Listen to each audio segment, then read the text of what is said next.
going on, everybody? Just heard this awesomely dope song by Elevation Worship, and I'm super pumped. And this is the first time that I'm actually going live, so I'm super pumped to be bringing you this tutorial / reaction. I'm really excited for this this song for the church because it is a rock and roll song, and I'm super pumped for electric guitar players all over in the church world. So I'm just going to be breaking this song down like I normally do my tutorials. So there's a few different parts that I'm thinking of. There's that clean part at the beginning. So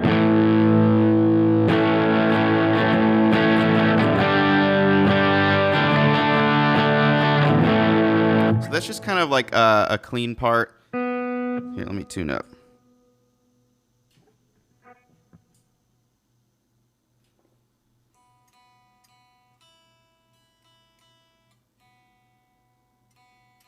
Today I'm playing through my Les Paul Epiphone.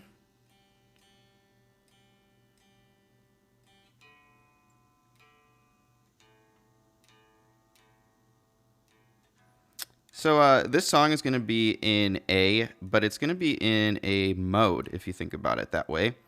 It's involving the flat 7 chord, and some people call it Mixolydian.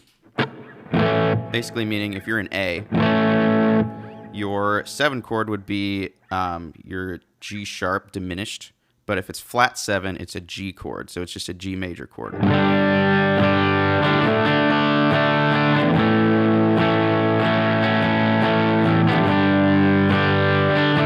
So your first 3 chords, it's basically the same thing throughout the whole song, except for that like bridge section. It's just your A to your G5 chord, and how I'm barring my A, I'm just barring the D string, G string, and B string. And then I'm playing a G5 chord, middle finger, 3rd fret E string, and ring finger, 3rd fret B string, and pinky on the 3rd fret high E string. And then I'm playing a D5 chord, but I'm actually involving it's actually a D2 if you involve the high E string.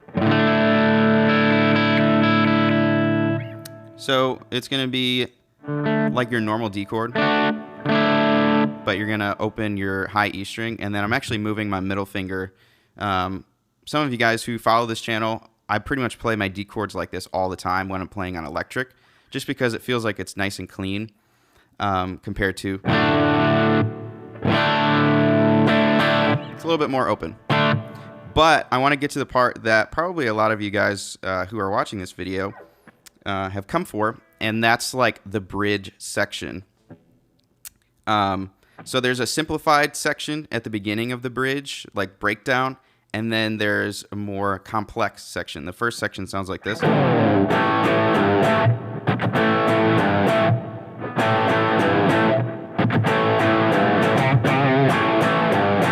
So that's just an A power chord. And that's just going to be your open A string and your first finger on the D string, 2nd fret, and you're going to bar that 2nd fret G string as well. You're going to make it nice and tight. You don't want it to be just those 3 strings. And then you're going to put your middle finger on the 3rd fret E string. So you're going to kind of get a bend in there just to get that nice blues rock sound.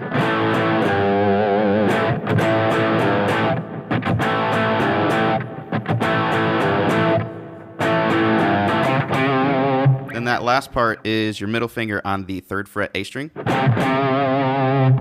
That's getting your kind of like a minor 3rd in there, going from your A open string to your 3rd fret A string. So that's kind of like the simplified version, and then I'm going to jump to the more complex version, and that's using some chromatic notes in there. And there's a high part and a low part.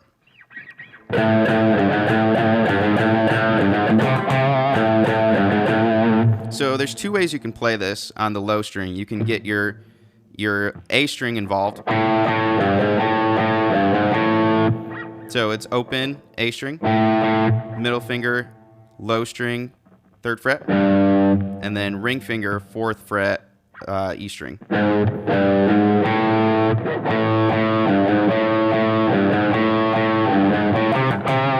Then you want to get that minor 3rd on the 3rd fret A string in there again.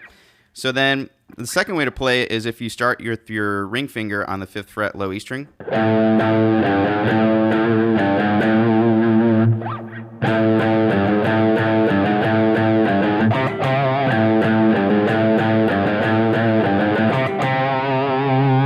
So if you play it this way and you want to play the high part, all you have to do is move it an octave up. So that would start on your 7th fret D string.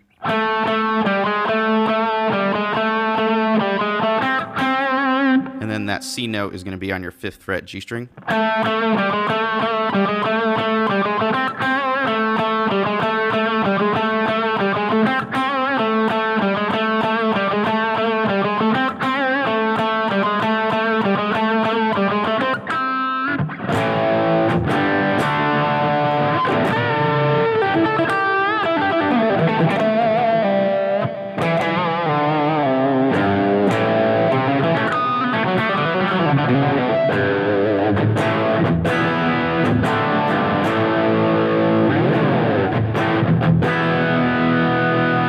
We got a few people in here. How you guys doing? Feel free to leave any comments or questions in the chat. Anything that if I'm going too fast or skipping over some things, let me know. There's a part that I actually forgot in the verse. I believe, no, it'd actually be the chorus. And it's this kind of voicing.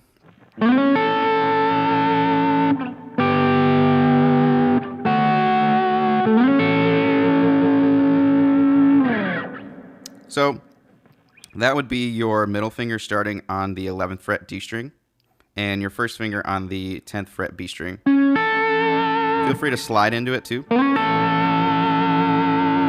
And then what you're going to do, that's forming your A chord. Then what you're going to do is you're going to move that shape down 2 frets, and that's going to form your G chord. Middle finger starting on the 9th fret D string. And then to finish that off, you're going to start that on the 7th fret D string and B string. And I'm using my middle finger and ring finger. And that's going to form your D chord. And then back up to your A chord.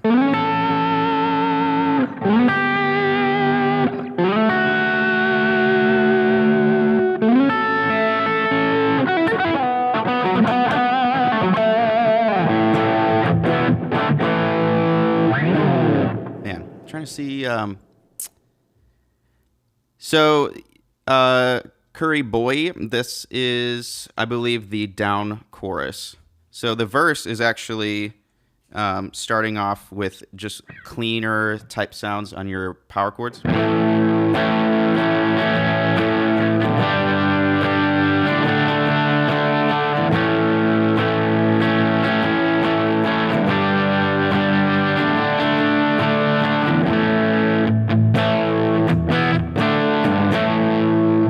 So actually, I'm playing through my Line 6 Helix patch that I created. Actually, I'm working on creating a patch specifically for this song, but I just I'm playing through my Lincoln Brewster inspired patch. When I turn on the drive and the amp gain up, it gets me pretty close to this sound. But this weekend, I'm going to be working on creating a specific patch for this song. I'm thinking a little bit more like AC30 with a Marshall type blend, something nice and fat and more of that rock sound. And so if you're looking out for that, I'll be creating that for the Helix, the Podgo, HX Effects, and the HX Stomp.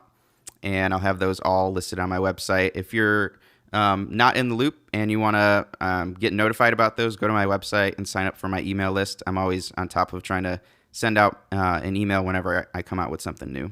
So, are you stacking drives with your current tone? What type of drive are you using? So, what I'm doing is I'm using one drive. This is on the Lincoln Brewster patch.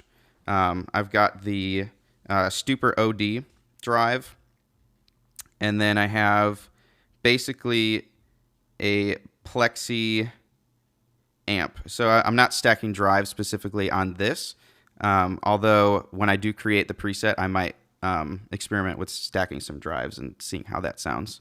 But I wanted to jump on this video right away as this song like came out last night, and I just got done watching the music video. It came out like an hour ago. So I hope this video was helpful if you're just coming in late. Basically what I did in this video, I broke down a little bit of this song. And if you're playing this anytime soon, I don't know, maybe my worship leaders hopefully will get excited and want to schedule this soon. So yeah, I hope this video helped you, and we'll see you guys in the next video.